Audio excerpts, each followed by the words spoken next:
High, সব কেমন আছো? আমি তো আবার এসে পড়েছি তোমাদের কাছে।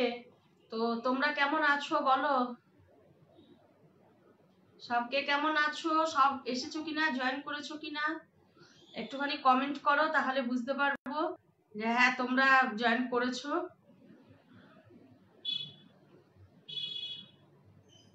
জয়েনিং তো দেখাচ্ছে না, বুঝতে পারছি না।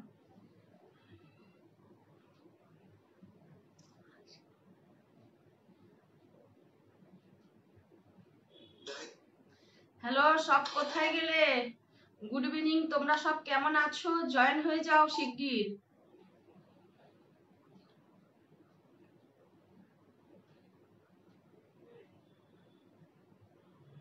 লাইফটা অ্যাপ্রুভ করেনি নাকি?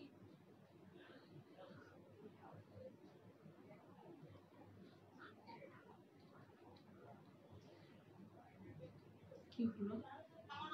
না না, হয়েছে হয়েছে হয়েছে? হুম।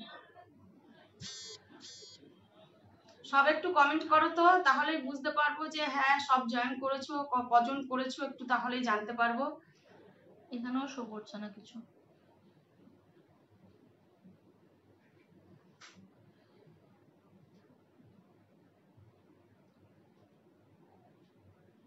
দেখি আমি ধীরে ধীরে মেনশন করি।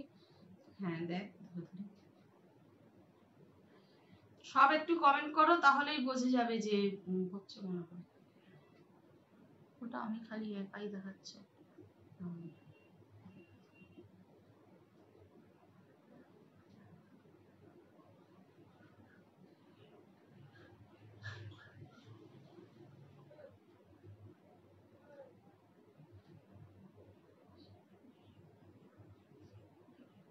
আর কেউ একজন জয়েন করেছে, কিন্তু কে?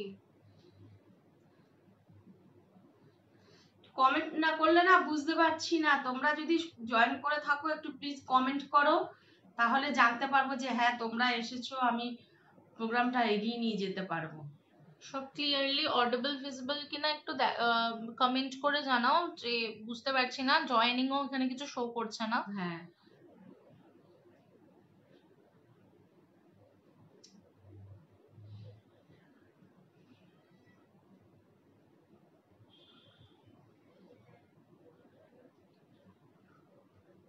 হ্যালো, সব কোথায় গেলে? একটু কমেন্ট করো, তাহলে আমি বুঝতে পারবো যে হ্যাঁ তোমরা এসেছো বা আমি প্রোগ্রামটাকে আমাকে এগিয়ে নিয়ে যেতে হবে। তোমরা একটু প্লিজ কমেন্ট করো কে কে জয়েন করেছো। সবাই ধীরে ধীরে জয়েন করবে।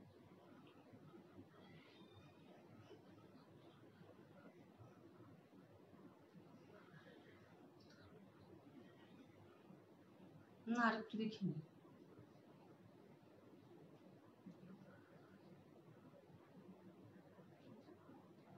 একটু কমেন্ট করো। দেখি আমি বাকিদের, এতদিন লাইভ হয়নি তো, সব ইয়ে হয়ে গেছে। না তাহলেও তো ফটোটা ছাড়া হয়েছিল তখন।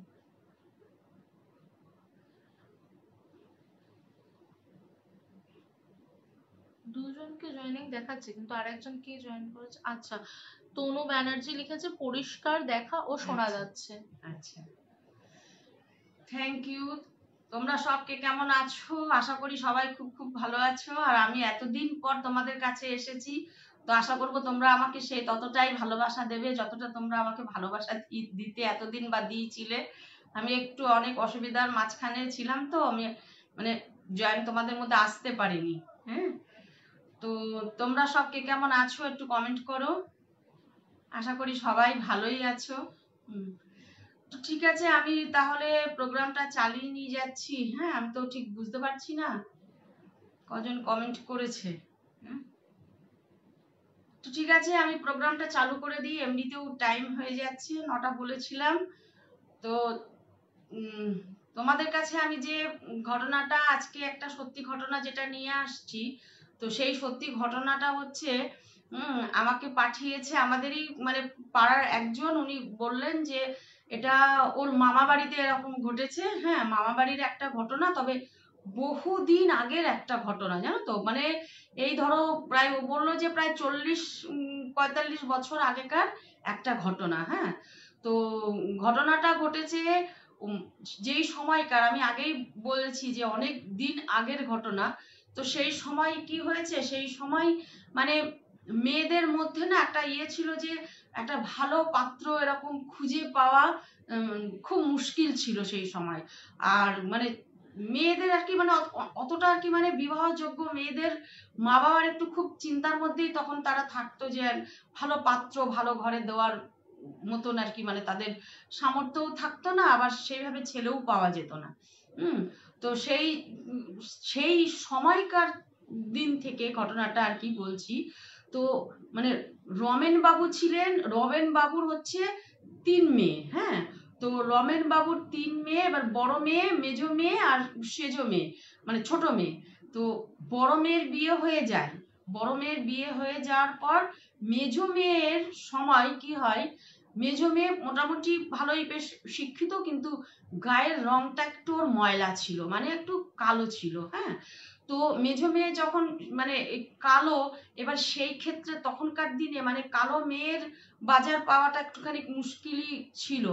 তো ওর বাবা কি করতো না, যখন সম্বন্ধ নিয়ে আসতো, বিয়ের সম্বন্ধ নিয়ে আসতো, তো তখন আবার ওই মেয়ের একটুখানি মানে ওর নাম হচ্ছে চিত্রা। হ্যাঁ, তো চিত্রার আবার কি মানে সব ধরনের মেয়ে, ওর একটা যোগ্যতা হিসাবে ও ছেলে চায়। তো যখন আরো অন্যান্য জায়গায় যখন মেয়েদের এরকম দেখতে আসতো, ও তখন খুব খুঁত ধরতো, এরকম না ওরকম, এরকম না ওরকম, কেন আমরা মেয়ে বলে কি এ নাকি, হ্যাঁ কেন এই ঘরে যেতে হবে, এরকম একটা ব্যাপার। হ্যাঁ, তো একদিন কি হয়েছে, রমেন বাবু কি করেছে, একটা ভালো পাত্র নিয়ে এসেছে। হ্যাঁ, কিন্তু পাত্রটার হচ্ছে বউ মানে আগের বিয়ে ছিল, বউ মারা গেছে। হ্যাঁ, বউ খুব মানে বিয়ের পরপরই উনি অসুস্থই থাকতো। তো ও কি হচ্ছে, বিয়ের বেশ বছর 2-3 মধ্যে ও মারা যায়। হ্যাঁ, আরো অসুস্থ হয়ে গিয়ে মারা যায়। তো সেই সময় এখন কি, এক তো ওদের মানে যে পাত্রর কথা বলছি, এমনিতে কিন্তু খুবই বড় লোক, দেখতেও খুব সুন্দর, ফ্যামিলিও ভালো, একমাত্র ছেলে, একটাই মাত্র ছেলে। হ্যাঁ, তো তখন ও যখন সম্বন্ধটা আনে, তো সেই সময় মানে চিত্রা এর আগেই ও মানে আরো একটা দুটো সম্বন্ধ রিজেক্ট করেছে কি না, সেটাও আর কি বিয়েওয়ালা এরকম ছিল। হ্যাঁ, ও রিজেক্ট করে দিয়েছে। তো এখন রমেন বাবু দেখছে যে চিত্রার যদি বিয়ে না হয়, আমার ছোট মেয়েরও তো বিয়ে হবে না, আর আমার সেই সামর্থ্যও নেই, প্লাস চিত্রা কালো। তখন ও কি করলো, ছেলে বাড়িতে ও তখন বলল যে আমি আপনাদের কাছে একটা অনুরোধ করব, আপনার ছেলের যে আগে বিয়ে হয়েছিল এই কথাটা কিন্তু আপনি মানে আমার মেয়ে, আমরা জানি ঠিক আছে, আমার মেয়ে যেন না জানে। হ্যাঁ, তো তখন ছেলে বাড়ির থেকে বলেছিল যে দেখেন আপনার মেয়ে যে জানবে না, তো ভবিষ্যতে তো আমার বাড়িতে সারা জীবনের জন্য আসছে, তখন যদি জানে, তো বলছে তখন জানলে কোনো ব্যাপার নেই, এখন আপাতত আপনার ফ্যামিলিকে আমার খুব পছন্দ হয়েছে এবং আপনার ছেলেকেও আমার খুব পছন্দ হয়েছে, প্রথম কথা। দ্বিতীয় কথা হচ্ছে ওনাদের প্রচুর পয়সা। হ্যাঁ, প্রচুর পয়সা, তো সেই জন্য আর কি জানে যে মেয়ে আমার এখানে ভালো থাকবে। তো যাই হোক, এখন বিয়ে হয়ে গেছে চিত্রার। এখন বিয়ে হয়ে যাওয়ার পর চিত্রা কিন্তু জানে না যে ওর হাজবেন্ডের আগে বিয়ে হয়ে গেছে। তো যাই হোক, চিত্রা যখন ওই সংসারে যায়, চিত্রা মানে সত্যি কথা বলতে বলছে যে ফ্যামিলিটা এত ভালো, এত অমায়িক, শাশুড়ি প্রচন্ড ভালো, তারপরে ওর বড় প্রচন্ড ভালো, মানে পুরো বাড়ির পরিবেশটাই খুব সুন্দর। তো যাই হোক, ওর তো খুবই ওখানে ভালো লেগেছে। কিন্তু একটা কথা হচ্ছে, চিত্রা বলছে যে ওর মানে যেহেতু ওর আগে বিয়ে হয়েছিল, সেই বউয়ের নাম ছিল লক্ষ্মী। এবার লক্ষ্মী ছিল পরমা সুন্দরী, তো মানে এত সুন্দর ছিল, সেই জন্য ছেলেটা না বিয়ে করতে চাইছিল না।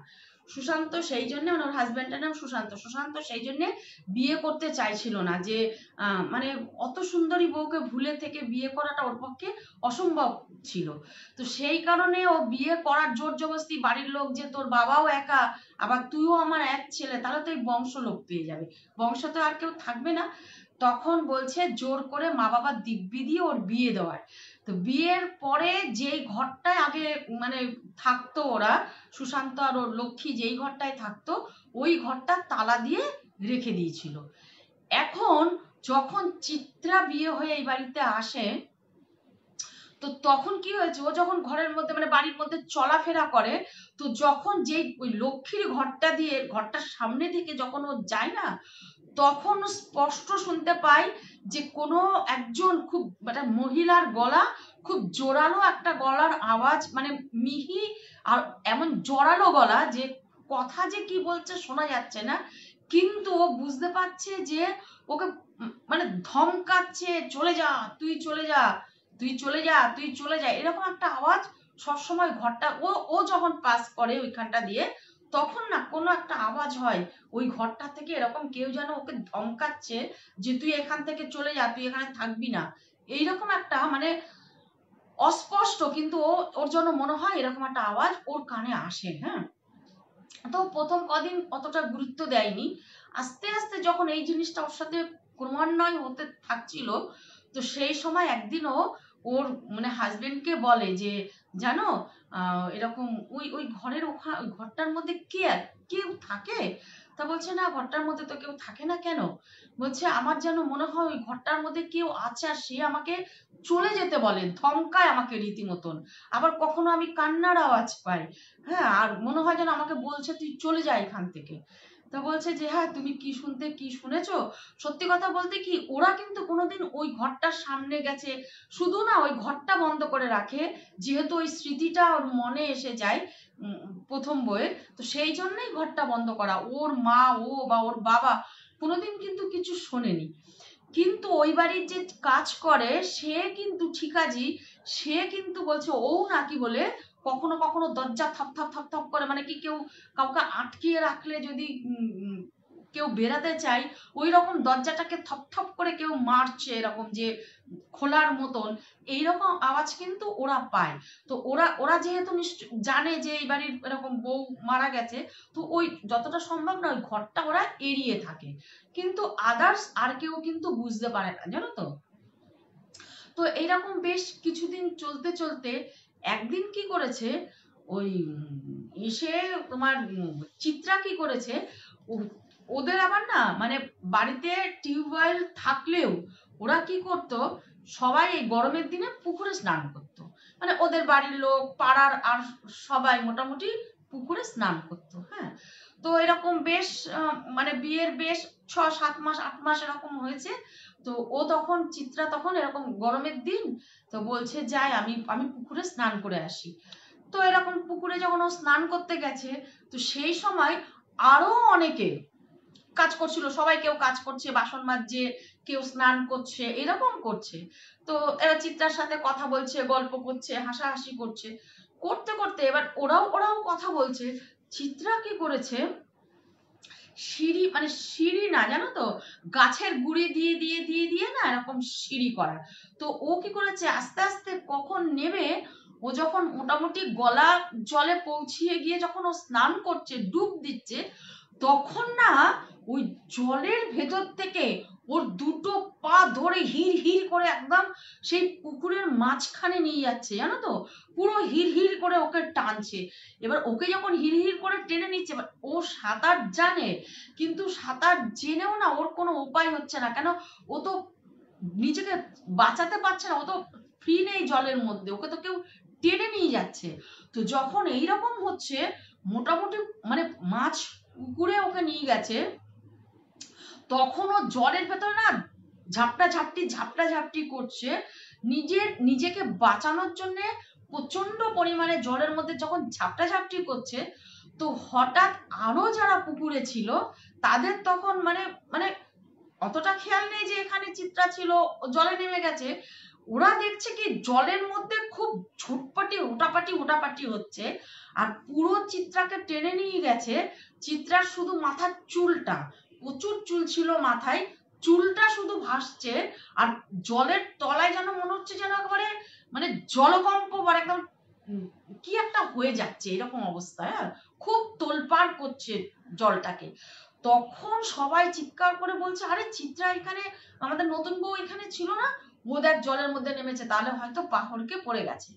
তখন আর যারা ছিল তারা মোটামুটি সাঁতার দিয়ে কেউ একজন ওর চুলের মুঠি, যে মানে ওকে ধরলে তো ডুবিয়ে নিয়ে যাবে, সেই জন্য একজন ওর চুলের গোছা ধরেছে, আর একজন ওর আঁচলটা ধরেছে, আঁচলটা ধরেছে, ধরে এরকম যখন ওকে টেনে নিয়ে আসছে, তো সেই সময় ওরাও বুঝতে পারছে যে মানে ও কিছুর সাথে আটকে আছে।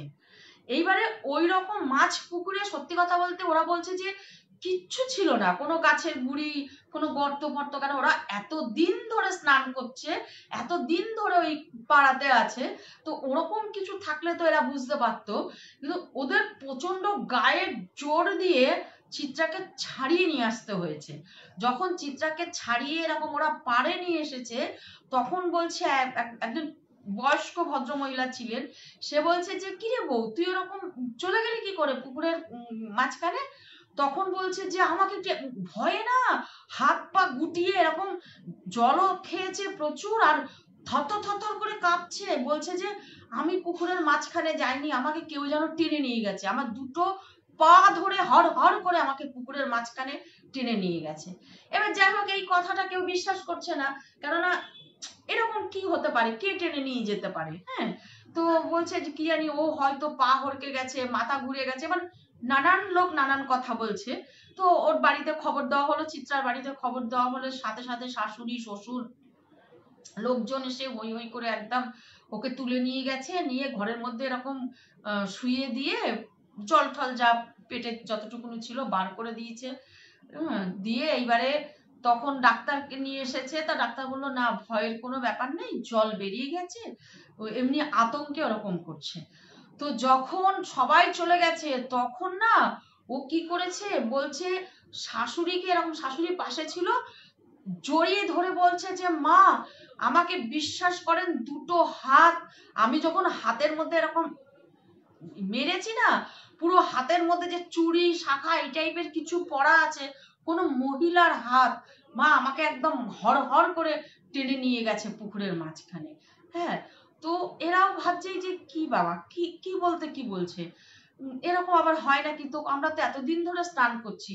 তখন ওকে বোঝালো কি যে ওটা তোমার মনের ভুল, সত্যি কথা বলতে আমাদের পুকুরে তো এরকম কোনোদিন কিছু হয়নি, তো ওটা হয়তো তোমার মনের ভুল, তুমি এটাকে ভুলে যাও, তুমি যত মনে করবে তত তোমার আতঙ্কে শরীরটা খারাপ করবে।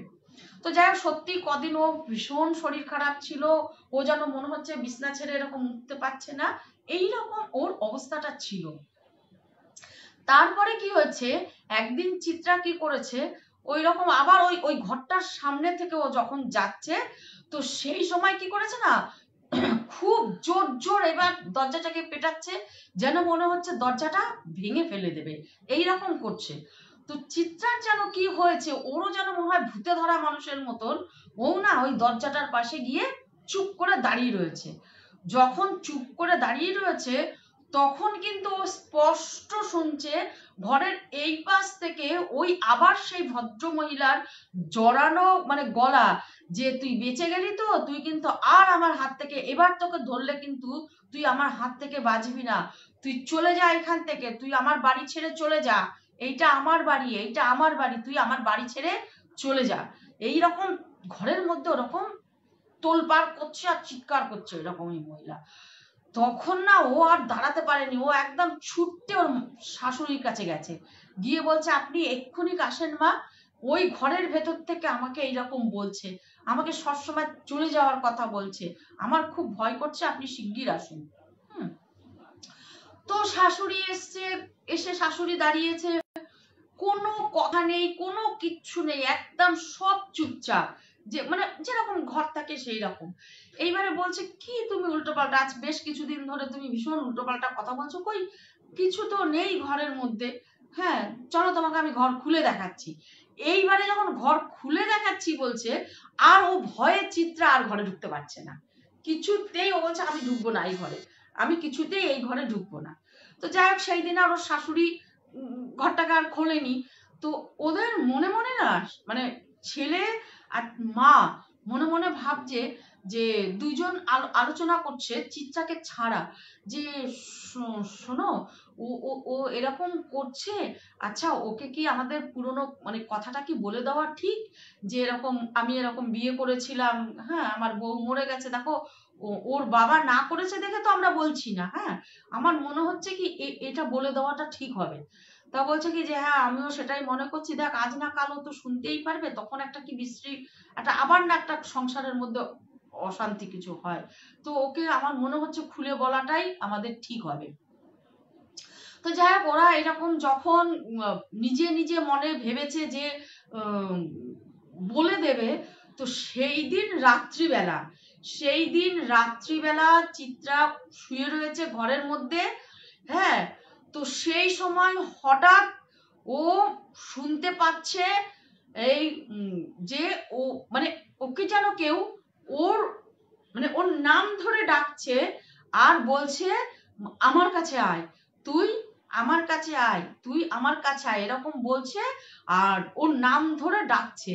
তো যখন ওর না হঠাৎ ঘুমটা ভেঙে গেছে যে কে ডাকলো আমাকে, তো ওনা কি করেছে সেই সময় পায়ে পায়ে, ওর আর কোনো হুঁশ নেই কটা বাজে না বাজে কি ব্যাপার কি বৃত্তান্ত, কে ডাকছে কেন ডাকছে, ও কোনো কথা না, কাউকে ডাকা না, ও নিশিতে ডাকলে যেরকম হয় ও ঠিক নিশির ডাকের মতন ওই ডাকের পেছন পেছন একদম পেছন পেছন গিয়ে যখন ও দাঁড়িয়েছে, তখন ও নিজেকে আবিষ্কার করছে যে যেই ঘরটার মধ্যে লক্ষ্মী ছিল ঠিক সেই ঘরটার সামনেও এসে গেছে। যখন ঘরটার সামনে এসে গেছে তখন আজকে ওর মনে হচ্ছে না আমি এই ঘরটার মধ্যে ঢুকবো, এই ঘরটার মধ্যে আমাকে কেউ ডাকছে, সে হয়তো আমাকে কিছু বলবে। আর ওর না বেশ কিছুদিন ধরেই মনে হচ্ছিল যে কোনো একটা রহস্য এই বাড়িতে আছে, কেন আমাকে কেউ কিছু বলছে না। আসলে ওকে তো গোপন করছে ওর বাড়ির লোক না করেছিল, কিন্তু ওর যেন ষষ্ঠ ইন্দ্রিয় বলছিল যে কিছু একটা এই বাড়িতে ঘটনা আছে যেটা কিনা আমাকে কেউ বলছে না। তো এই কথাটা ওর মাথায় এসেছে যে এই বাড়িতে যে রহস্যটা আছে, আমাকে ঘিরে এই রহস্যটা, এটা ঠিক কথা। তো সেই রহস্যর যা কিছু আছে গোপন তত্ত্ব আমি এই ঘরটার মধ্যেই পাবো। হ্যাঁ, তখন ও কি করেছে মনে যেই ভয়টা এতদিন ছিল এই ঘরটার ভেতরে ঢোকা নিয়ে যে আমি ঢুকবো না, এবার আর ওর মনে সেই দ্বন্দ্বটা নেই। এবার ওর মনে যে কৌতূহল যে হ্যাঁ এই ঘরটার মধ্যে এমন কিছু গোপন জিনিস আছে যেটা কিনা আমার শ্বশুর বাড়ির লোক আমার থেকে লুকাচ্ছে। উমা ও কি করেছে ঘরটার মধ্যে তালা দেওয়া, ও যখন দরজাটাকে এইরকম ধাক্কিয়েছে না, মনে হচ্ছে তালাটা কেউ খুলে আলগা লাগিয়ে রেখে দিয়েছে, তখন দরজাটা পুরো খুলে গেছে। দরজাটা যখন খুলে গেছে, খুলে যাওয়ার সাথে সাথে ও যখন ঘরে ঢুকেছে না, আবার সশব্দে দরজাটা বন্ধ হয়ে গেছে। যাওয়ার পরে ও যখন এরকম ঘরের মধ্যে তাকিয়েছে না, তাকানোর পর কিছুক্ষণ তো কিচ্ছু দেখতে পাচ্ছে না, পুরো মনে হচ্ছে ঘরটা অন্ধকার। হ্যাঁ, তারপরে ও দেখছে যে একটা একটা মহিলা, যে তার মানে ও যে এতটা সুন্দরী ছিল ততটাই কিন্তু ও কুৎসিত ওর রূপ, ততটা কুৎসিত ওর রূপ। আর ওর চুলগুলি এইরকম বিভৎস ভাবে উড়ছে আর হা হা করে ও হাসছে, চোখ দুটো বলছে যেন অস্বাভাবিক লাল। আর শরীরটা না একটা জলজ্যান্ত একটা মৃত্যু দূত, ওর সামনে যেন মনে হচ্ছে জলজ্যান্ত একটা মৃত্যু দূত যে ও দাঁড়িয়ে আছে। এইবার ও ভাবছে ভয়টা পেয়ে যে আমি চলে যাব কিনা, আমি চলে যাব কিনা, এ তো আমাকে মেরে ফেলে দেবে। হ্যাঁ, তো ও যখন এরকম ঘুরেছে যে আমি চলে যাব, ঠিক সেই সময় আচমকা ওই জিনিসটা ওই ওই মূর্তিটা ওর ঘাড়ের মধ্যে পড়েই না পুরো ঘাড়ের মধ্যে চেপে ওকে মাটির সাথে আস্তে আস্তে ওকে পিষিয়ে দিচ্ছে। যখন ওকে আস্তে আস্তে এরকম মাটির সাথে পিষিয়ে দিচ্ছে, তো সেই সময় ও পরিত্রাহী চিৎকার করছে, এত চিৎকার প্রাণ বাঁচানোর জন্যে, ও নিজেকে ছাড়ানোর জন্য আর নিজের প্রাণ বাঁচানোর জন্যে ও প্রচন্ড চিৎকার করছে। এইবার ওর ওই চিৎকারটা ওর শ্বশুর শাশুড়ির কানে গেছে, ওর বরের কানে গেছে, মোটামুটি ওর শ্বশুর শাশুড়ি সবাই উঠে গেছে যে চিৎকারটা চিত্রা চিৎকার করছে কেন। তখন ওর বর উঠে গিয়ে বিছনায় দেখছে চিত্রা নেই। হ্যাঁ, এবার শাশুড়ি এসে এদের দরজা এরকম ধাক্কাতে গিয়ে দেখে দরজা খোলা। তখন বলছে যে এরকম উম, চিত্রা কোথায়? বলছে মা চিত্রাকে তো আমিও দেখছি না। হ্যাঁ, তো চিৎকারটা কিন্তু চিৎকারটা হয়ে চলেছে। যখন চিৎকারের পর চিৎকার হচ্ছে, বাঁচানোর একটা মানে গোঁক করে এবার এবার ওকে তো পুরোপুরি মুখটাকে মাটির সাথে যখন ঠেসে দিয়েছে, তখন আর ওর মুখ থেকে চিৎকার না, কিন্তু একটা গোঙানি আওয়াজ হচ্ছে, গোঙাচ্ছে ও। তখন ওরা বুঝতে পারছে যে এই ঘর থেকে আওয়াজটা আসছে। হ্যাঁ, তো দরজাটাকে খুব থাপ ও যে ঘরে ঢুকেছে, তারপরে কিন্তু দরজাটা বন্ধ হয়ে গেছে। এরা এসে কিন্তু চিত্রার শাশুড়ি বা ওর হাজবেন্ড এসে কিন্তু দরজা বন্ধই দেখছে। তখন খুব দরজা পেটাপিটি করে তখন বললো কি যে দরজাটাকে এই তালাটাকে ভাঙার চেষ্টা করতে হবে। হ্যাঁ, তো একটা এরকম ইট ছিল, ইট উঠান থেকে ইট কুড়িয়ে নিয়ে এসে তালাটাকে ভেঙেছে। তখনও কিন্তু ঘরের মধ্যে গক গক করে আওয়াজটা হচ্ছে যে ওর প্রাণটা বেরানোর মতন অবস্থা।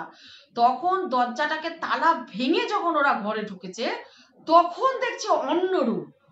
তখন দেখছে যে চিত্রা বসে আছে, মানে বলতেও আমার মানে গায়ে কাটা দিচ্ছে।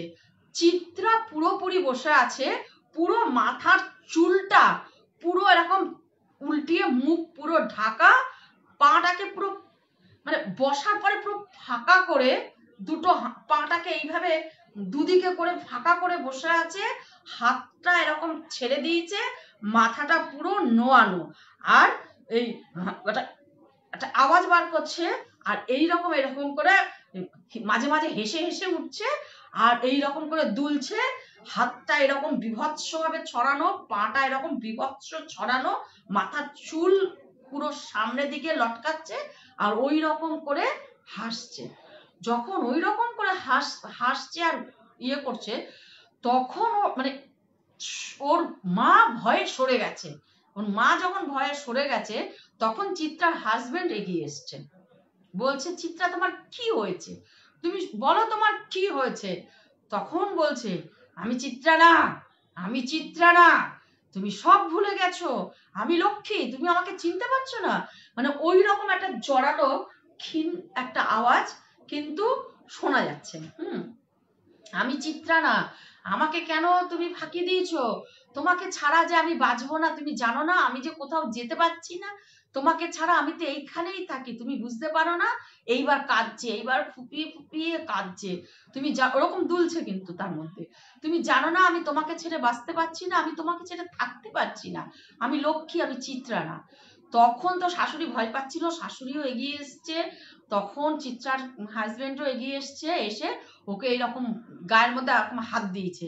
যখন গায়ের মধ্যে হাত দিয়েছে, তখন এরকম মানে মুখের আকৃতিটা পুরো এবার মানে খুব করুণ, ওই রকমই বিভৎস, কিন্তু তার ভেতরেও না একটা করুণ একটা চাহনি দিয়ে এইরকম ফুপিয়ে ফুপিয়ে ওর মুখের দিকে তাকিয়ে কাঁদছে, যে আমি তো তোমাকে ছাড়া থাকতে পারছি না, আমি তো তোমাকে ছাড়া যেতে পারছি না কোথাও। তখন বলছে কেন লক্ষ্মী, তুমি কেন যাচ্ছ না? হ্যাঁ, বলে তোমার জন্য, দেখো আমি আমার বংশ রক্ষার জন্য তো আমাকে বিয়ে করতে হয়েছে, আমি যে তোমাকে কোনোদিন ভুলিনি, আর ভুলিনি দেখেই আমি এই ঘরটাকে আটকে রেখেছি, আমি চিত্রাকে নিয়ে এই ঘরে উঠিনি, শুধু তোমাকে ভালোবাসি দেখে, তোমাকে এখনো মনে আছে দেখে।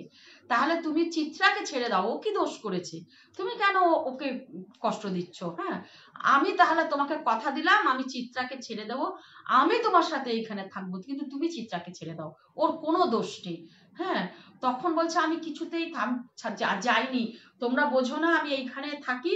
বলে বিশ্বাস করো আমি কোনোদিন বুঝিনি যে তুমি এখানে আছো, আমরা কোনোদিন ভয় পাইনি, কিচ্ছু আমাদের মধ্যে হয়নি। হ্যাঁ, তখন বলছে যে আমি তো তোমাদেরকে ভয় দেখাই না, আমি তো সবসময় এখানে থাকি, আমি তোমাদের আশেপাশে থাকি, তোমাদের কাছে কাছে থাকি, কিন্তু তোমরা কিছুতেই আমাকে মানে আমার অস্তিত্ব টের পাও না। তো এছাড়া তো আমার আর কিছু করার ছিল না, তোমাকে এই অস্তিত্বটাকে আমাকে জানান দিতে হতো যে হ্যাঁ আমি আছি, বা আমি তোমাকে এখনো ভালোবাসি, তুমি আমার সামনে তুমি এরকম বিয়ে করে নিয়ে এসে থাকছো, আমি খুব কষ্ট পাই। হ্যাঁ, তখন বলছে তুমি কষ্ট পেও না। এবার শাশুড়ি তো একদম পুরো কান্নায়, কেন ও তো প্রচন্ড ভালোবাসতো লক্ষ্মীকে, মানে লক্ষ্মী তো লক্ষ্মী এত অপরূপ সুন্দর ছিল। হ্যাঁ, তখন বলছে তুমি ছেড়ে দাও, তোমার আমি ইয়ে করছি, দেখো ও তো অন্য ঘরের মেয়ে, ওর তো কোনো দোষ নেই, তুমি ওকে ছেড়ে দাও, আর তুমি ছেড়ে চলে যাও, তুমি কষ্ট পেও না, কেন তোমার সাথে তো থাকার না, না তোমার এখানে থাকার, না আমাদের তোমার সাথে থাকার। হ্যাঁ, তো সেই জন্য তুমি সত্যি ওকে দয়া করো, তুমি আমাদেরকে দয়া করো, ক্ষমা করো তুমি। আর তুমি তো দেখো আমাদের তো এখানে কোনো, আমরা অনেক চেষ্টা করেছি তোমাকে বাঁচানোর। হ্যাঁ, তো তুমি ছেড়ে দাও আমাদেরকে সুস্থভাবে, আমার ছেলেকে তুমি যদি একটুও ভালোবেসে থাকো, তাহলে সুস্থভাবে ওকে বাঁচতে দাও চিত্রার সাথে। তো তখন সেই বলছে যে একটা কান্নায় পুরো মানে ওই ওই মূর্তিটা আস্তে আস্তে আস্তে আস্তে না পুরো নর্মাল একটা মূর্তি চিত্রার মুখ নিল, নিয়ে একটা ভয়ানক চিৎকার, কান্নার চিৎকার করে হঠাৎ একটা হাওয়া, দমকা একটা ঠান্ডা হাওয়া, কাঁদতে কাঁদতে মানে মানে আমার গায়ে কাটা দিচ্ছে, বলছে ওই কান্নার আওয়াজটা যে বেরিয়ে যাচ্ছে, কাঁদতে কাঁদতে একটা কিছু বেরিয়ে যাচ্ছে, ওরা কিন্তু দেখতে পাচ্ছে না, কেননা ও চিত্রাকেই দেখতে পেয়েছে, ওরা কিন্তু কোনোদিন লক্ষ্মীর অবয়ব কোনোদিনই দেখেনি। তা বলছে কান্নার একটা আওয়াজ যে গঙিয়ে কাঁদতে কাঁদতে বাড়ির থেকে সত্যি বেরিয়ে গেল, একটা কান্নার আওয়াজ, সেইটা পুরো বোঝা গেল। আর চিত্রাও একদম মাটির সাথে ঢলে পড়ে গেল। তখন চিত্রাকে ওই ঘর থেকে তুলে ঘরে নিয়ে এসে এরকম চোখে মুখে জল ঠল ছিটিয়ে যখন চিত্রার জ্ঞান ফিরেছে, তখন বলছে যে আজকে একটা সমাধান করতেই হবে, কেন আর এইভাবে এইভাবে ভাষায় ওকে রেখে কোনো লাভ নেই। হ্যাঁ, তখন ও সব কথা বললো, লক্ষ্মীর কথা, যে তোমার বাবাই না করেছিল, যেহেতু তুমি এই বিয়েতে সম্মতি হবে না সেই জন্য। তো তখন বলছে যে হ্যাঁ, আমার বাবার খুবই অন্যায় হয়েছে, আমাকে না জানিয়ে বিয়ে দেওয়া। আর সত্যি কথা বলতে কি, আমার সেই সময় আপত্তি ছিল, কিন্তু আপনাদের শাশুড়িকে বলছে, আপনাদের পরিবারে এসে আপনাদের ফ্যামিলি বা মানে বরের কথা বললো, একে আমি সত্যি খুবই সুখী, খুবই ভালো। তো এই কথাটা যে আরো আগে বলে দিতে তাহলে খুবই ভালো হতো। তো যাই হোক, এবার চিত্রা মানে একটা বিয়ের মধ্যে দিয়ে চলছিল, তো ও আস্তে আস্তে যখন পুরোপুরি সুস্থ হলো, হয়ে তখন ও বলল যে তুমি দিদির ঘরটা খোলো। তখন দিদির ঘরটা খুলে বলে দিদির ঘর যেরকম আছে সেই রকমই থাকবে, কিন্তু খুলে দাও। পুরো খুলে দিল, লক্ষ্মীর ফটো ছিল, সেই ফটো রেখে লক্ষ্মীর ফটোতে সবসময় এরকম মালা দিত, ধূপ ধুনো দিত, দিদির কাছে এসে প্রার্থনা করতো, কান্নাকাটি করতো।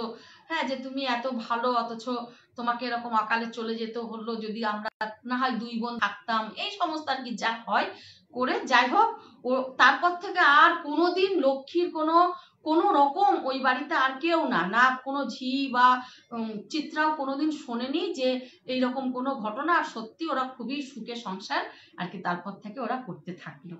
তো বলো তো, এই সত্যি ঘটনাটা তোমাদের কেমন লাগলো? আমার তো ভীষণ ভালো লেগেছে, খুবই ভালো লেগেছে। তোমরা একটু কমেন্ট করো, তাহলে বুঝতে পারবো কেমন লাগলো। অনেকেই লেটে জয়েন করেছে। তুই 9টা হয়েছে, 9:30, আসলে 10টায় আসতাম তো আমি, এই জন্য অনেকেই লেটে জয়েন করেছে। না, তারপর অনেকে বলছে নোটিফিকেশন নাকি পাইনি, অনেকেই বলছে নোটিফিকেশন পাইনি। আচ্ছা, যারা লেটে এসেছো তারা তো রেকর্ডিংটা শুনেই নেবে। তো খুব দুর্দান্ত, প্রথম যে সত্যি ঘটনাটা আমি বললাম, সত্যি অসাধারণ দুর্দান্ত হয়েছে। এবার তোমরা বলো, আমার কাছে তো দুর্দান্ত লেগেইছে। তোমরা একটু কমেন্ট করো, তাহলে বুঝতে পারবো যে প্রথম ঘটনাটা তোমাদের কেমন লাগলো, যে যেটুকু শুনেছো বা যারা পুরো কমপ্লিট করেছো। কমেন্ট কতটা কি আসছে সেটাই একবার ভাবার বিষয়, কমেন্ট দেখা যাচ্ছে না, কমেন্টও শো করছে না। তনু ব্যানার্জি লিখেছে বেশ ভালো লাগলো। হ্যাঁ, আমার তো খুবই মানে অন্যরকম লাগলো পুরো ঘটনাটা। আর সত্যি তখনকার দিনে মেয়ের বাবাদের একটু একটু অসুবিধাই ছিল গো, এখনকার মতন ছিল না। তো যাই হোক, আজকে যেহেতু মানে একটু আমরা বল কমেন্ট করেছে খুব ভালো লাগলো গো ঘটনাটা। আর আজকে যেহেতু আমি একটু মানে তাড়াতাড়ি এসেছি, তো সেই কারণে একটু তাড়াতাড়ি আবার ইয়ে করব। আচ্ছা, এবার তোমাদেরকে আমি যেই ঘটনাটা নিয়ে আসছি, তো এই ঘটনাটাও মানে একটু কষ্টেরই ঘটনা। তো এই ঘটনাটা হচ্ছে আমাকে মানে কল্যাণী থেকে একজন পাঠিয়েছে, তার মামা বাড়ির একটা ঘটনা। বলছে যে ওর মামা বাড়ি একদম মানে এপাড়া আর ওপাড়া, খুব একটা দূর নয়। তো ওখানে মানে বলছে যে আমার মামা বাড়ির পাড়ার পাশেই একজন ছিলেন, যে তাদের দুটো বাচ্চা জমজ ছিল। দুটো বাচ্চা যমজ।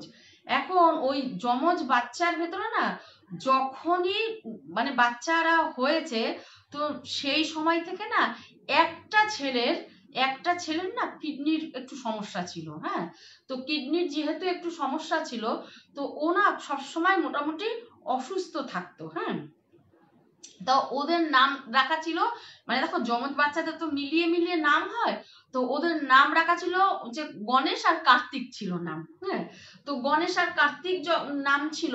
তো ওরা দুই ভাই ভীষণ ভালো ছিল। হ্যাঁ, পাড়ায় সবাই যেহেতু যমজ, মানে খুব ভালোবাসতো, একই রকম লাগতো মোটামুটি। হ্যাঁ, একই ড্রেস এরকম পরে থাকতো, ওদের না সবাই ওদেরকে খুব ভালোবাসতো। আর সবার সাথে একটা ওদের বন্ডিংটাও না ভীষণ ভালো ছিল।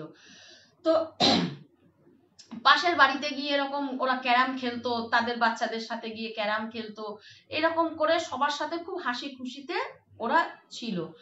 তো যখন এই 19-20 বছর বয়স দুইজনারই, তো সেই সময় গণেশ না ওই কিডনির ও তো দিন দিন অসুস্থ হতে থাকছিল। তো সেই সময় গণেশ না মারা যায়। হ্যাঁ, সরি, গণেশ মারা যায়। তো যখন গণেশ মারা গেল, ছিল হচ্ছে কার্তিক। হ্যাঁ, তো গণেশ মারা যাওয়ার পরে মানে ওই যমজ বাচ্চাদের ভিতরে না প্রচন্ড টান থাকে, মানে একে অপরকে ছেড়ে থাকতে পারে না ওরা। হ্যাঁ, আর এখানেও তাই, ওরা কেউ কিন্তু একে অপরকে ছেড়ে কোনোদিন না থাকতো না, জানো তো, কেউ কাউকে ছেড়ে থাকতো না, মানে এইরকম ওদের ভিতরে একটা মিল ছিল। কিন্তু মরে যাওয়ার পর থেকে কি হয়েছে, গণেশ তো মরে গেল, কার্তিক কি করতো, মানে গণেশকে সবসময় না কার্তিক দেখতে পেত। হ্যাঁ, কার্তিক এরকম দেখতে পেত, বলতো ওমা আমাকে না, ওরা নাম ধরে ধরে ডাকতো। হ্যাঁ, মানে 10 মিনিট 15 মিনিটের ছোট বড় তো কেউ কাউকে দাদা বলে ডাকতো না, নাম ধরে ডাকতো। তো বলছে কার্তিক বলছে ওমা আমাকে না এরকম গণেশ না আমাকে ডাকছে। তখন বলছে যে কি বলছিস তুই? তা মা ভাবছে কি যে হয়তো একসাথে থাকতো তো ওর মন পুড়ছে, ওই জন্য ওইগুলি বলছে, ওইগুলি দেখতে পাচ্ছে বা মনে কষ্টটা হচ্ছে, সেই জন্য ও হয়তো এরকম বলছে। ওর মা না প্রথম দিকে ব্যাপারটাকে অতটা গুরুত্ব দেয়নি। তো যাই হোক, এবার ও না সবসময় এরকম বলছে, ডাকছে ওমা আমার ভয় করছে আমাকে ডাকছে। মানে ও বলে কি এরকমও দেখেছে কোনোদিন নাকি বলে, একসাথে তো দুইজন শুতো, ও নাকি বলে দেখেছে কোনোদিন নাকি বলে ঘুম ভেঙে দেখছে ওর পাশে গণেশ শুয়ে রয়েছে। হ্যাঁ, ও না এরকম ধরপড়িয়ে চমকে উঠতো, চিৎকার করতো। হ্যাঁ, ভয়ের চোটে। আর ওর মাকে বলতো যে মা আমার আমার পাশে না জানো তো এরকম গণেশ শুয়ে রয়েছে। তো এইরকম যখন হচ্ছে, প্রায় নাকি বলে এইরকম ও ওরকম দেখছে। তো সেই সময় একদিন কি হয়েছে, এরা যখন ওই শ্রাদ্ধের আগে, হ্যাঁ শ্রাদ্ধের আগের দিন এরকম পুরোহিত মশাই এসছেন, উনি এরকম ফর্দ টর্দ এরকম করছে। যখন ফর্দ করছে, তো সেই সময় দেখছে যে কার্তিক ঘর থেকে বেরিয়ে যাচ্ছে।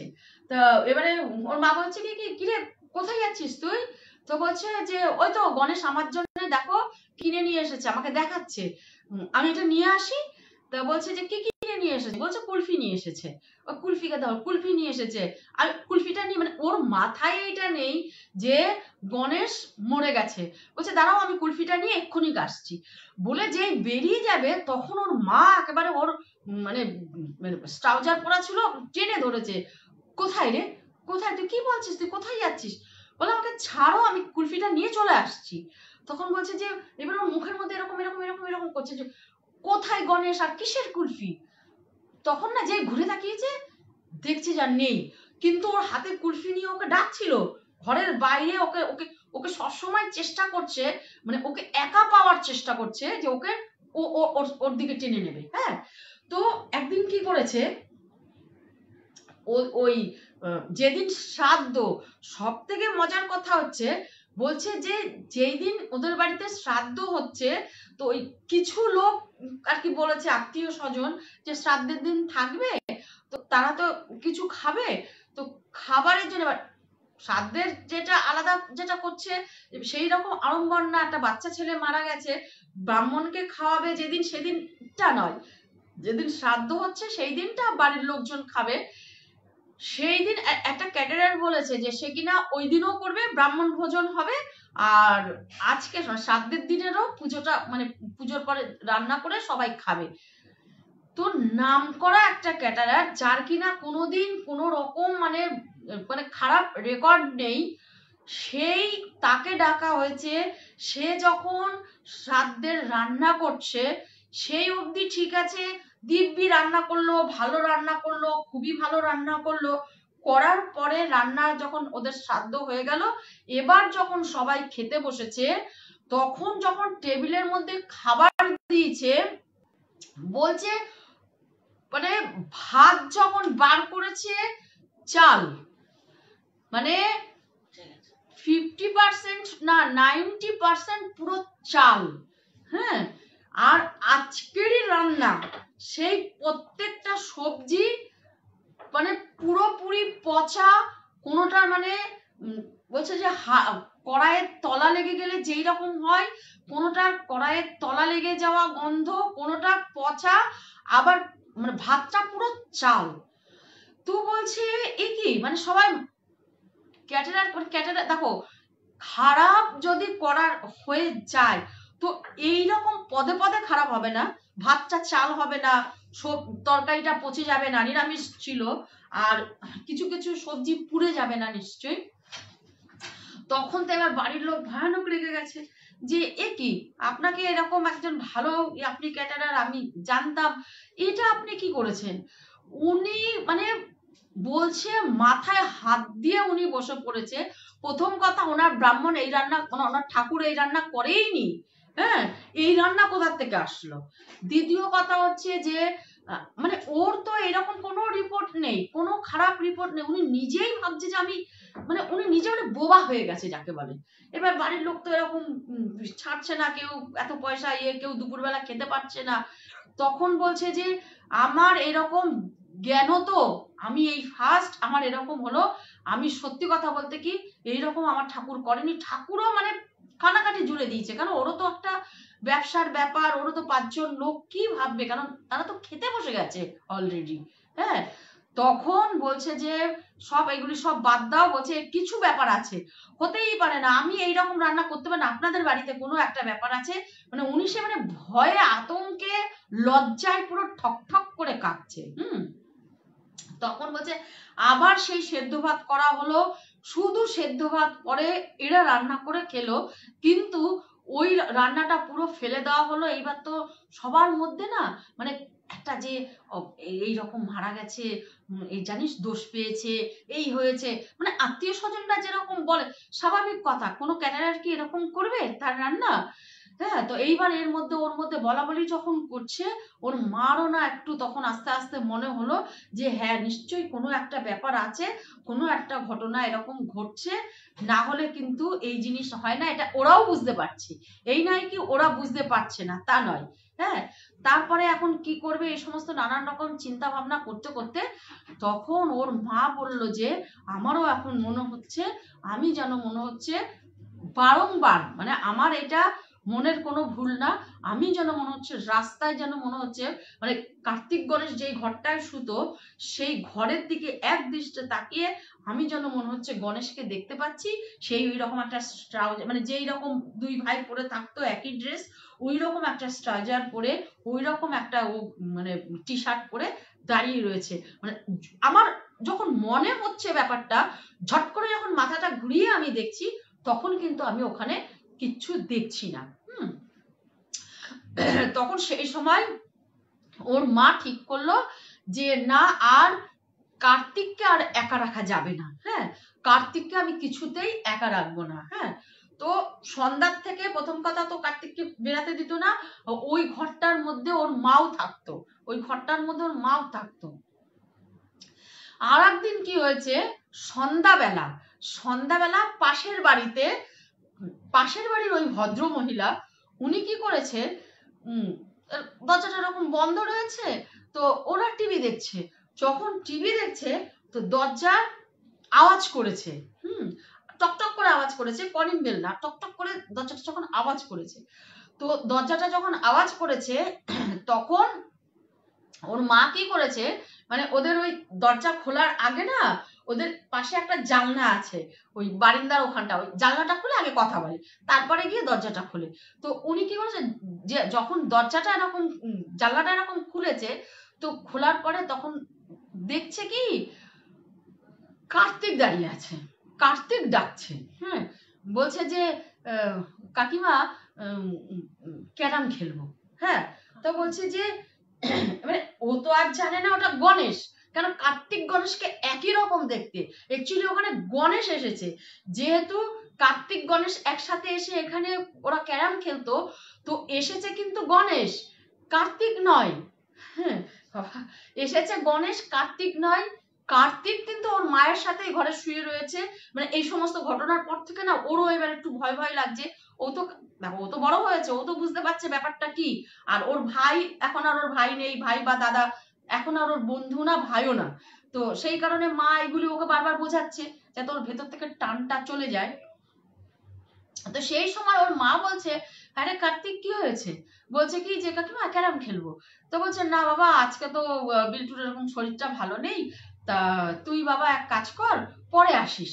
মানে এবার ও ভাবছে কি, দেখো দাদা মারা গেল সবে সবে, এইরকম বাড়িতে এরকম শ্রাদ্ধ কাজকর্ম চললো, আর এখনই ও খেলতে চলে এসেছে। অ্যাকচুয়ালি ওর ছেলে কিন্তু শরীর ভালোই, পাশের ঘরে বসে রয়েছে, কিন্তু ও এই কথাটা বলে কাটিয়ে দিল। তো মানে ওর খারাপ লাগছে, আজকেই বাড়িতে এরকম গেল, মানে ব্রাহ্মণদের খাওয়ানো টাওয়ানো হলো, আর আজকেই ও খেলতে চলে এসেছে, বাবা এ কি রে। তো তখন ও কি করেছে, পরের দিন ইয়ের মাকে বলছে, কার্তিকের মাকে বলছে যে ও দিদি, কার্তিককে না সন্ধ্যায় দুপুর দুপুরে বাইরে বার করো না গো, যেহেতু দেখো একই সাথে ছিল, তো ওরা তো একবারে হরিহর আত্মা টাইপের ছিল, তো ওকে না বার করো না, কেননা বুঝতেই তো পারছো একজনের টানে আর একজন আসে, সে আবার আর একজনকে টেনে নিয়ে যায়। হ্যাঁ, তা বলছে কি হয়েছে তুমি একটু আমাকে বলো তো দেখি, কেন এই কথা বলছো কেন, আমি তো ওকে বাড়াতে ঘর থেকে বেরোতেই দেই না। বলে কালকে সন্ধ্যাবেলায় কি করে কার্তিক গেল আমাদের বাড়িতে খেলতে, ওর মা না পুরো কি বলবে স্তব্ধ, একদম মানে মুখ থেকে আওয়াজ বেরাচ্ছে না। বলছে কালকে সন্ধ্যাবেলা? বলছে হ্যাঁ, কালকে সন্ধ্যাবেলা গিয়ে দরজা টোকাচ্ছে, আমি আমাদের বিল্টুর শরীরটা খারাপ দেখে আমি আর ওকে ঢুকাইনি। তা ওই সন্ধ্যাবেলায় কেউ, কালী সন্ধ্যাবেলায় কেউ কোনোদিন ঘর থেকে বেরায়, তুমি এরকম আজকের দিনে ওকে বার করেছো। তখন না পুরো চুপ, কোনো কথা ও বললো না। যে একে ওর ছেলের নামে এরকম, দেখো হাজার হলেও ভূত পেতনি হোক আর যাই হোক, ছেলে তো ওর ওইটা। হ্যাঁ, তো যাতে লোকে এরকম না বলে, সেই জন্য ও কি করেছে, পুরো চুপ করে ব্যাপারটাকে কাটিয়ে গেছে। বললো ও আচ্ছা, হ্যাঁ না তুমি ঠিকই বলেছো, তাহলে আর আমি আর এখন থেকে আর আমি তাহলে ওকে ঘর থেকে বার করবো না, বলে না ওর মা না মানে গলাটা না কেঁপে গেছে বলতে গিয়ে। হ্যাঁ, তারপরে না ঘরে এসে তখনও এই ব্যাপারটা এইবার ঘরে আলোচনা করলো, বাড়ির সবার সাথে, যারা কয়েকজন আত্মীয় স্বজন ছিল তাদের সাথে আলোচনা করলো যে আমার কিন্তু ব্যাপারটা ভালো লাগছে না, কেন আমাকে তো কার্তিককেও বাঁচাতে হবে, যে সে তো কান্না, তো প্রত্যেকে খুবই কাঁদছে, কান্নায় মা তো মানে ভেঙে যাচ্ছে একদম। কিন্তু দেখো কান্না করে যে গেছে সে গেছে, তার সাথে তো আমরা চলে যেতে পারি না, না আমার ছেলেটাও চলে যেতে পারে। তো এই রকম যখন করছে, ও কিন্তু বাড়ি ছাড়ছে না, ও কিন্তু গণেশের কার্তিকের একটা কোনো ক্ষতি করে ছাড়বে। হ্যাঁ, তো কি করা যায় এখন? তখন ওদের বাড়ির লোক সবাই মিলে একটা মানে ইসে করলো যে এখন কি করা যেতে পারে, শ্রাদ্ধের দিনও যখন ও এরকম ওর আত্মা ঘুরে বেড়াচ্ছে, মুক্তি পাচ্ছে না, ব্রাহ্মণকে খাইয়েছে, শ্রাদ্ধের দিন ঘুরে বেরিয়েছে, তাহলে এখন কি করা যায়, তোমরা এখন সেই ব্যবস্থা করো। তারপরে ঠিক আছে, তখন ওর পিসি বললো যে দাঁড়া, আমার শ্বশুর না এরকম মানে এক জায়গায় জানে, তো তাকে তাহলে আমরা খবর দেই, খবর দিয়ে এসে তার সাথে একটা পরামর্শ করি। তো তখন ওর শ্বশুরকে ডেকেছে, শ্বশুরের সাথে একটা পরামর্শ করেছে, পরামর্শ করার পরে তখন ওর শ্বশুর বলছে যে হ্যাঁ এই জিনিসটা তো ভালো না, ওকে ও যেন পুরোপুরি মুক্তি হয়ে যায়, সেই মুক্তির একটা ব্যবস্থা তোমরা তাহলে করো। তখন উনি একজন পুরোহিতকে ডেকেছে, সেই পুরোহিত এসেছে, এসে বলছে যে ঠিক আছে, আমি প্রথম কথা হচ্ছে আজকেই যেই আমি হোম যজ্ঞটা করব, এর মধ্যেই আজকে আমি সব কিছু আহুতি দেব, আর আজকেই আমি কাল অসুচ বলে যে কিছু থাকে, ও তো বাচ্চা মানুষ, ওর তো অসুচ সেইভাবে কিছু হয় না, তথাপি আজকেই আমি সব উঠিয়ে দেবো, যাতে মানে কাল অসুচ বলে আর কিচ্ছু না থাকতে পারে। আর ওর ওর যে সমস্ত জিনিস ব্যবহার করতো সেই সমস্ত প্রত্যেকটা আমি আহুতি দেবো এই এই কুণ্ডতে। তখন ওইরকম বড় করে একদম যজ্ঞকুণ্ড করলো। সেই যজ্ঞকুণ্ডর মধ্যে উনি এইরকম ওর নাম ধরে ধরে ওর গতি যাতে সদ্গতি হয়, ওইরকম গণেশের এই জিনিসটা ধরছে, ওর নাম ধরে ওর গতি যাতে হয় এইভাবে করে এক একটা জিনিস ওই কুণ্ডর মধ্যে অগ্নিকুণ্ডের মধ্যে ফেলছে। আর ওই রকম একদম মন্ত্র উচ্চারণ করছে, মানে চারিদিকে একদম ধোঁয়া ধোঁয়া হয়ে গেছে। যেহেতু কাপড় জামা এগুলি সব ইয়ে করছে, ওর ফটো থেকে ওর আইডি মানে আইডেন্টি যা যা যা ছিল, মানে আইডি কার্ড থেকে আইডেন্টি যত কিছু এরকম ওর ছিল সবকিছু সবকিছু ওর মানে ও পুড়িয়ে দিয়েছে। এইরকম যখন সব পুড়িয়ে দিয়েছে তখন আস্তে আস্তে আস্তে আস্তে যেন মনে হচ্ছে বাড়ির পরিবেশটা সত্যি যেন মনে হয় শান্ত হয়ে গেল। আর যেন মনে হচ্ছে যে না আর কোথাও কেউ নেই, ঘর যেন মনে পবিত্র এরকম একটা ভাব হলো। তারপরে এরকম শান্তির জল দিল, দিয়ে সেই সমস্ত বললো সারা ঘরে তোমরা ছড়িয়ে দাও। আর একে অন্তত মানে এই 7 দিন 13 দিন এইরকম কোনো একটা এই বুঝে ও যেন আর মানে বাড়ির ভেতরে কিছু নেই, বাইরে থেকে যদি ওকে কিছু কি হয় তো তোমরা সেইগুলির জন্য ওকে যেন একদম কিছুদিন চোখে চোখে রাখো। তো সত্যি সত্যি সেই কয়দিন ওকে চোখে চোখে রাখলেও বাইরেও সেরকম কিছু হয়নি, ঘরেও আর সেরকম ও আর ভয়ও পায়নি। আর কোনোদিন ও বলেনি যে মানে ফটোটাও রাখেনি, মানে কোনো মানে ওর আইডেন্টিটি কোনো কিচ্ছু রাখা হয়নি ঘরে। হ্যাঁ, সব একদম মানে পুরো পুরো পরিষ্কার করে দেওয়া হলো। দিয়ে তারপর থেকে আস্তে আস্তে ওদের বাড়িরও পরিবেশ ভালো হলো। আর ও এখন মানে তো অনেক বড় হয়ে গেছে, চাকরি টাকরি করে। তো আর কোনোদিনই ও আর মানে ওইভাবে আর কোনোদিন ও দাদাকে দেখতে মানে ভাই বা দাদা কাউকে দেখতে পায়নি, কিন্তু মনে মনে সবসময় ওকে স্মরণ করেছে বা ভালোবাসতো, ভুলতে পারেনি। কিন্তু এমনি মানে ওকে মানে ওর আর কোনো শরীর অবয়ব আরো কোনোদিন দেখতে পাইনি, ভৌতিক কোনো আর কিছু ওর দেখতে পাইনি। তো বলো তোমাদের এই গল্পটা কেমন লাগলো? আশা করি তোমাদের সবারই ভালো লেগেছে। আমার ভালো দুঃখ সবই মিলেমিশে ছিল ঘটনাটার মধ্যে। রঞ্জিতা পল বলছে খুব ভালো লাগলো গো ঘটনাটা। শর্মিষ্ঠা হাজরা বলছে খুব ভালো লাগলো। ঠিক আছে, তো সবাইকে আজকে আর কমেন্ট আছে কিনা, আজকের মতন তোমাদের সবাইকে আমি গুড নাইট জানাচ্ছি। সবাই খুব খুব খুব ভালো থেকো। আবার শুভ নববর্ষ জানাই, কেন আমি সেই সময় তো আসতে পারিনি, তাই তোমাদেরকে শুভ নববর্ষ জানানো হয়নি। তো তোমরা খুব খুব খুব ভালো থাকো আর গুড নাইট সবাইকে। আবার আসবো, আবার দেখা হবে, সাথে থেকো।